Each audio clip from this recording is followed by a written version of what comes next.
o maior medo dos vendedores é a rejeição. Você acredita que é?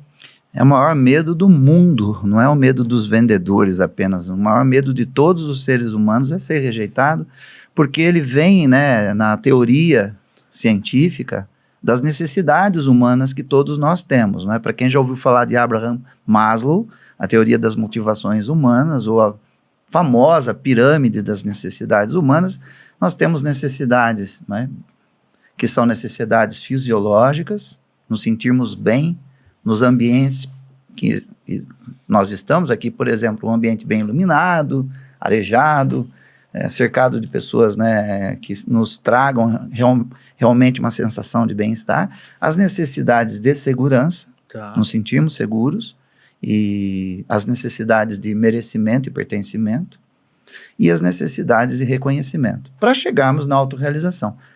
A necessidade de pertencimento é o que traz esse medo da rejeição.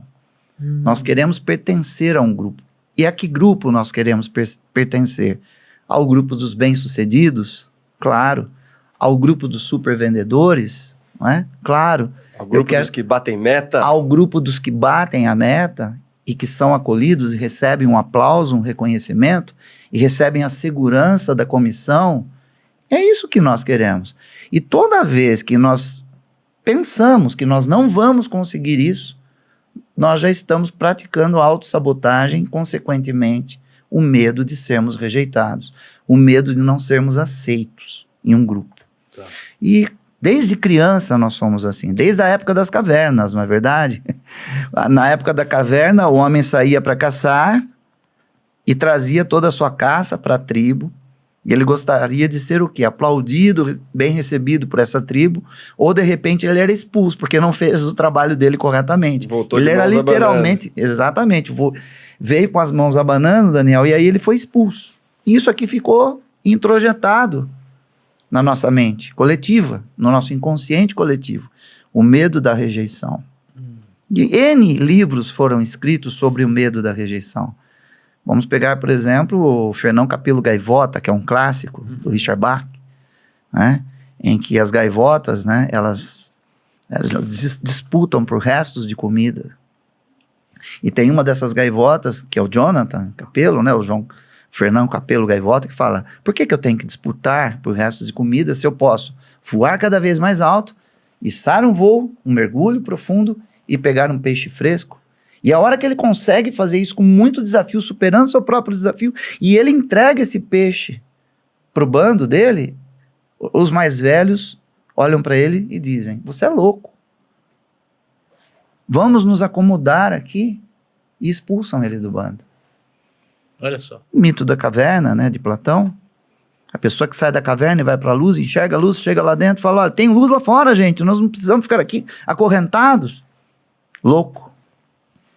Você é expulso. Então, muitas vezes eu digo que o medo da rejeição, o próprio sucesso pode rejeitar você. O próprio sucesso, muitas vezes, nos rejeita. Não é verdade? Ah, eu não posso mostrar que eu sou bem-sucedido. Já teve esse tipo de pensamento? Eu não posso mostrar que eu sou feliz. Eu não posso mostrar que eu bati a meta, porque senão o grupo vai olhar para mim e falar: ô, mas que cara metido. Senão vou me indispor com o grupo dos que não batem também. Isso, exatamente. Nenhum tipo de indisposição. Então, né? tem essa via de mão dupla entre sucesso e fracasso. Entre o medo de ser rejeitado e o medo de ter o sucesso e ser rejeitado pelo sucesso também. Olha como é louca a mente humana. Pegando uma carona no que você está falando, né, a rejeição e tal, como é que a expectativa de um não pode paralisar uma pessoa, né, um vendedor, antes mesmo do não acontecer? Muito simples. O não, ele é inerente na nossa vida, assim como o sim. É pelas várias tentativas do não que eu chego ao talvez e ao sim. Vocês, como vendedores, sabem disso. Uhum. E o medo do não é um medo de não vender. Eu acredito que, olha, não é o medo de não vender. É o medo de não convencer. É o medo de não influenciar. É o medo de não cativar o cliente. É o medo de não conseguir conquistar a confiança desse cliente. Porque justamente eu também não confio em mim. E nós sabemos que em qualquer relação humana, o fator confiança, ele prediz o seu sucesso. Ele prediz o seu bem-estar. Ele é o fator que realmente anuncia se você está bem. Quando você confia em si, quando você tem um self totalmente alinhado com os seus melhores recursos, as suas melhores crenças, os seus pensamentos que realmente funcionam, não tem para você. É isso aí. E o grande ponto aqui é a dose dessa confiança. Eu não posso nem exagerar nessa dose, em excesso, porque daí a confiança se transforma em arrogância, e nem ter a omissão dessa confiança, porque aí irá se confundir com insegurança. Uma pessoa insegura, uma pessoa que não transmite crédito. E esse é o grande desafio para o ser humano, saber dosar em dose equilibrada essa confiança. Porque o arrogante não vende também, assim como o inseguro. Quem vende é aquele que confia, aquele que acredita, aquele que valoriza, aquele que tem uma identidade projetada e um propósito de vendedor. E se conecta com as pessoas realmente. Tanto que a fórmula hoje não é V mais V igual a V, visita mais visita igual a vendas. A fórmula hoje é C mais C igual a C. Conexão mais conexão é igual a conversão. Quanto mais eu me conecto com outro ser humano, quanto mais eu entendo quais são as necessidades dele, as implicações, o problema, mais eu vou atingir o meu objetivo. E para isso, eu também tenho que mostrar que eu sou um ser humano, carente, querente, que eu também tenho vontade de comprar aquele produto que eu estou vendendo. Eu também tenho uma vontade de ter esse carro, de ter esse apartamento, de ter esse imóvel, porque ele vai fazer bem para o meu self. Tá. E eu sabendo disso, eu venço o medo do não. Somente com crenças possibilitadoras, valorizando, acreditando, tendo atitudes vencedoras, Tá. e uma identidade muito consolidada, eu me conecto com o outro. E aí eu venço o medo do não. O medo do não é o medo de ser rejeitado, medo de não ser aceito, medo de não dar certo, medo de não dar conta. Tá. E aí tem a ver com a confiança de você não precisar da validação externa, né? Se você já se valida o suficiente, se você se conhece, se você se aceita, eu não preciso que você fale sim para mim. Né? Se eu estou dependendo única e exclusivamente de validação externa, de preciso que as pessoas gostem de mim, me aceitem, eu vou ficar louco por essa atenção, né? Por essa validação. Se está suficiente, né? Se estou bem comigo mesmo, né? Falando aqui do livro, né? Ó, você está bem, né?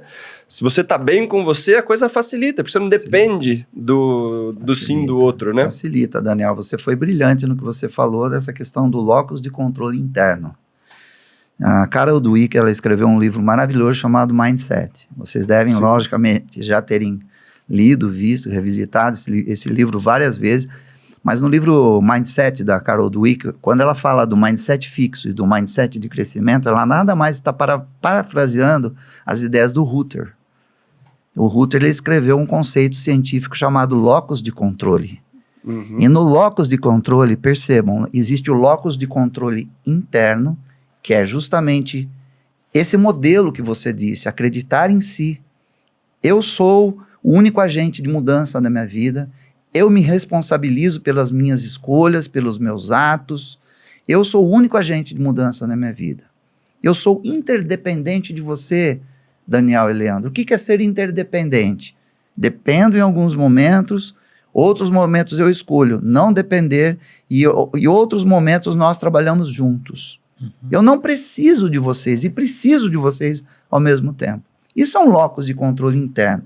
O locus de controle externo é quando você atribui ao mundo todas as suas vitórias e seus fracassos. Aí ferrou. O mundo é injusto, ninguém me compreende, porque o governo, a política, porque o Estado, o establishment, tudo gira em torno do outro, porque o outro, o cliente não me atendeu.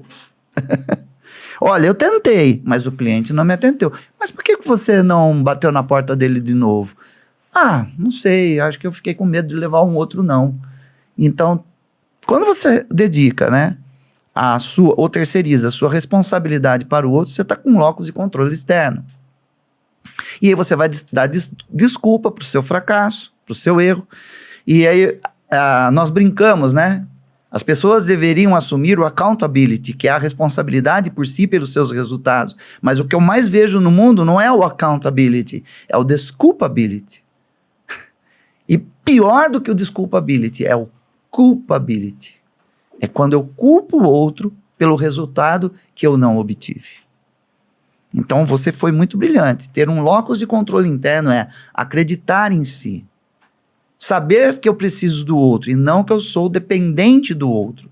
Há uma diferença muito grande aqui. Eu preciso do meu cliente, mas eu não dependo dele. Ah, por que você não depende dele? Eu te digo, nós temos 6, 7 bilhões de habitantes no mundo. Você vai ficar preso a um único cliente? A uma única oportunidade? Você vai depositar todos os seus ovos numa única cesta? E aí vem aí vocês podem explicar melhor para a audiência do que eu, porque eu não sou vendedor, sou psicólogo, na verdade. A quantidade aqui com qualidade manda muito, não é mesmo, na venda? É prospectando que se vende. É conectando que se vende hoje em dia. E quanto mais conexões, quanto mais visível eu estiver, quanto mais disposto e aberto eu estiver para receber ou não, maior a possibilidade de receber o sim também. O não já é uma venda. Para mim, o não já é uma venda. Já é uma venda. Ah, recebi um não. Tudo bem. Ok. Já é uma venda. Por quê? Porque o não é atemporal. Não existe nada para sempre. E não existe nunca também. Então Esse é não nunca, agora. Isso. Não ou ainda. nunca. Não ainda. O nunca é um espaço de tempo que eu determino como nunca. O nunca pode durar 5 minutos, como ele pode durar 5 anos ou uma eternidade. E o sempre também. E assim eles ficaram felizes para sempre. E viver é a historinha do conto de fada da Disney. E viveram felizes para sempre. Pode durar 3 meses, 5 anos e para sempre também. Eu determino o nunca e o sempre. Eu escolho. Agora, se eu não ligar mais, o Leandro me falou não hoje. Se eu falar, o Leandro nunca mais vai comprar de mim, eu nunca mais ligo pra ele, pronto, tá profetizado. Nunca mais vai comprar. Você determinou esse período de tempo que para você é o nunca, assim como sempre. Então isso está tudo aqui, ó. Nós criamos isso, esse mundo. Uhum. Nós determinamos o que é nunca e o que é sempre. E numa venda você sabe, isso é muito importante. Quanto mais rápido você vencer o nunca, mais rápido você poderá ter a possibilidade do sempre. Basicamente é isso. E aí, curtiu esse conteúdo que tá aqui no YouTube? E se eu te contar que tem muito mais da onde a gente tirou esse corte? Então eu já quero fazer o convite para você clicar no primeiro link para você assistir este episódio completo lá no canal do Papo de Vendedor. Segundo convite é para você conhecer o programa de aceleração de super vendedores, o melhor treinamento de vendas para te ajudar a acelerar os seus resultados em 2025. Lembrando que você tem acompanhamento durante todo o programa, tanto o meu quanto do Daniel Mestre. E por último, mas não menos importante, conheça o Plumes CRM, a melhor ferramenta para fazer gestão de oportunidades de negócio. Nós usamos aqui e nós recomendamos para você. Clique e conheça esta ferramenta. Tamo junto?